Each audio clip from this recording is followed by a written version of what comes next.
This is Luckiamute Landing State Park. We've been here before,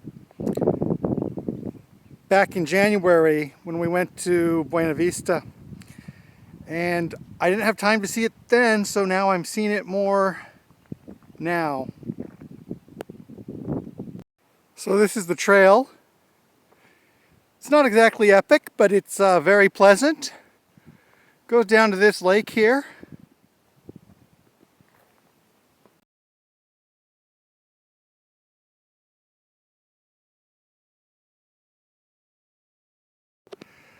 I've reached another entrance and another unit to the Luckiamute Park. It has 3 separate units not connected to each other and separated by private land. And this is the entrance. And it shares a driveway with a private home, private farm of some sort. And it goes through an easement. So this park, even though it's pretty large, and it's maybe the largest park on the Willamette, the largest state park on the Willamette, it doesn't really advertise, and that might be on purpose because it helps preserve habitat. There's not like a gigantic, 4-lane entrance with vendor stands and bathrooms and RV hookups. It's pretty much what you see here. This is the Willamette River. Close to here, both the Santiam River, which we saw when we went to Jefferson, and the Luckiamute River, which we saw just a while ago, join together and join to the Willamette, so there's like a triple junction. And I say relatively close to here because when you're walking along the river it can get really dense, and it could be a couple hundred feet that way. That could be the mouth, or it could be another couple hundred feet, but it might take half an hour hiking through underbrush to get there. Certainly worth it to come here. Took a bit of effort to walk through the woods. Seemed a lot longer than it was. So that right there certainly looks like the Santiam River entering the Willamette. And I believe the Luckiamute is just a little bit ahead.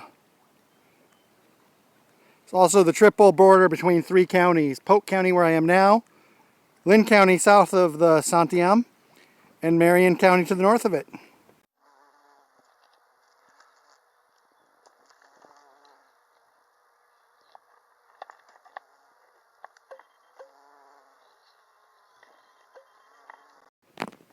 I'm walking back out. This is the path through the woods. It's not a narrow path. I mean, you can drive a car down here. It doesn't go that long, but it twists just enough that it makes this section feel longer than it is.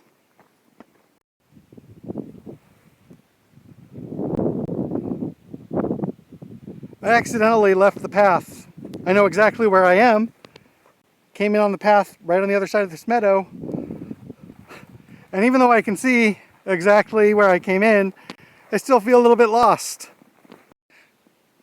I'm back at the trailhead. My bicycle is still here. All is a good thing.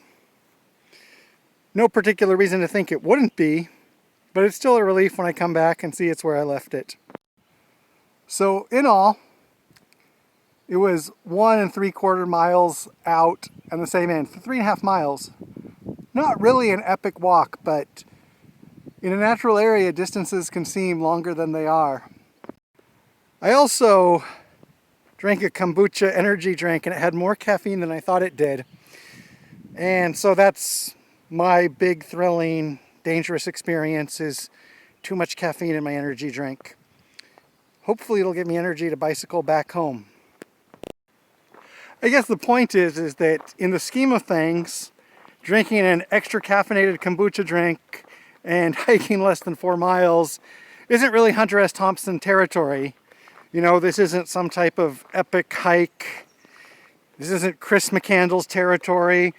This is really a county park where I've never really left the suburbs. Pretty lightly rural. But for me, I let myself feel curious and kind of immerse myself in it. So it felt like more than it might have been objectively.